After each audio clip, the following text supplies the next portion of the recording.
Hi, I'm Garvin DeShazer, and today's story reveals the power of visualization and shows how the simple principle of hard work and consistency, what's sometimes been called the compound effect, can make dreams come true.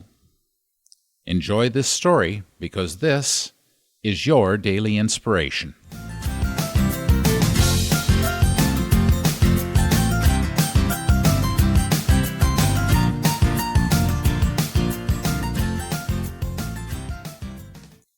As she stood in the room of 11-year-old dancers studying their graceful movements, her stomach sank. At 14 years old, she was just beginning ballet, some 8 years later than her peers. Naturally, she felt left behind. She'd watched the performances of professional classical ballerinas and wanted more than anything to match their standard. It was, in fact, her dream. But now she questioned whether she ever could. Maybe it's too late, she thought. But what if it's not?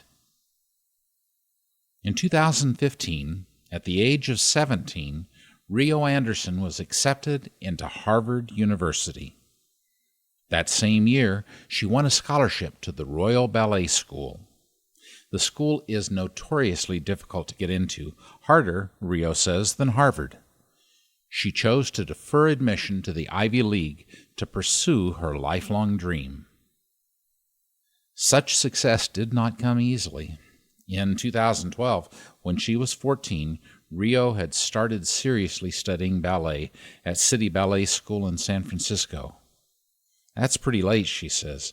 Most girls start when they're 6, 7, or 8. I started in level 3 with the 11-year-olds. For Rio, it was a rocky start.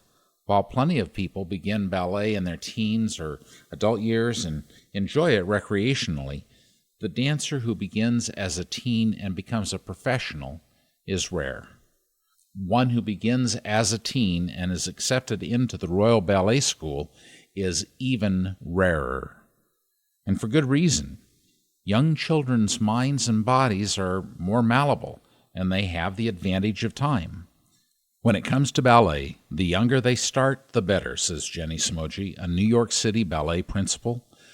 Ballet involves a lot of small muscles in addition to major muscle groups, and it can take years to build them. Rio knew this all too well. In class, she felt hopelessly behind, and she often considered giving up. I'd leave the class almost every day and go cry in the bathroom before coming back in because the 11-year-olds were so talented. I thought about quitting all the time. What kept her going was seeing her progress, however slow. You don't see improvement day to day, she says, but eventually you see just a glimpse of change, and that feels good. You see that you've accomplished something. Rio practiced diligently every day, developing her own ritual for success. Part of the ritual for me is a set routine for preparing my body, she says. In doing such a specific and repetitive warm-up, you get your mind into that Zen zone. I just sit down and close my eyes, and then I rehearse my dance in my head. She then fine-tuned the ritual to train her body for performances. Sometimes I'll put in earbuds, she says. The music activates the muscle memory when you're dancing. I like to think about the movements and try to feel them in my body. I do the ideal in my head and hope it translates. Rio soon discovered that her extensive preparation helps her cope with nerves. Each performance matters so much because in the competitions you only have one chance on stage, she says. The visualization shows me what I'm going for, what I'd like the performance to be. I get really nervous, so if my mind goes blank on stage, the muscle memory kicks in. In 2015, Rio Anderson competed in the Youth America Grand Prix, the largest student ballet competition in the world. She won a silver medal, earning her a scholarship to the Royal Ballet School. It's definitely a dream come true, she says. Rio continues to grow in her craft. Never allowing the limitations of a late start hold her back, she thrives on the challenge. The point of ballet is to make it look effortless, she says, but beneath that, it's the most difficult thing I could imagine. That's what I like most about it, how challenging it is. The improvement you see is directly proportional to what you put in. You decide how hard you work, and you decide how much better you get.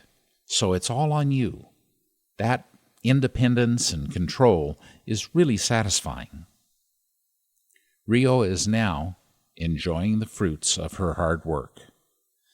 The most surprising thing for me has been that success can come. When I started, I was nowhere near the top of my class. I never imagined any of this. Rio Anderson's road to success was simple. She decided what she wanted, and then she made it happen.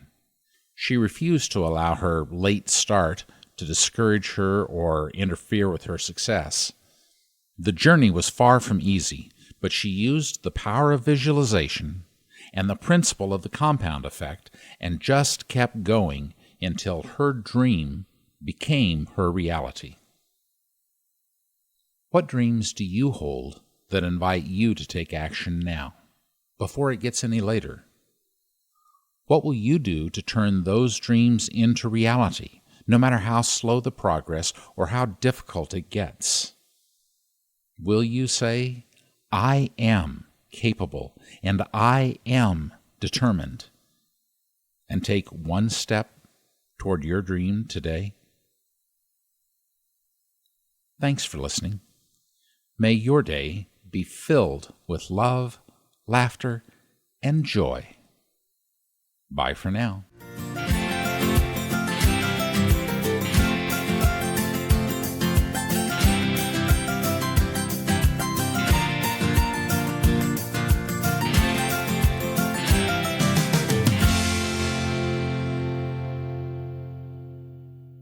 Hi, this is Scott, producer for the Daily Inspirations podcast. We hope you're enjoying these stories, and if you'd like more inspiration in your life, visit mydailyim.com. You can find weekend blog posts, sign up for our email update list, and you can let us know about an inspirational story you'd like us to cover. Or just say hi. We'd love to hear from you.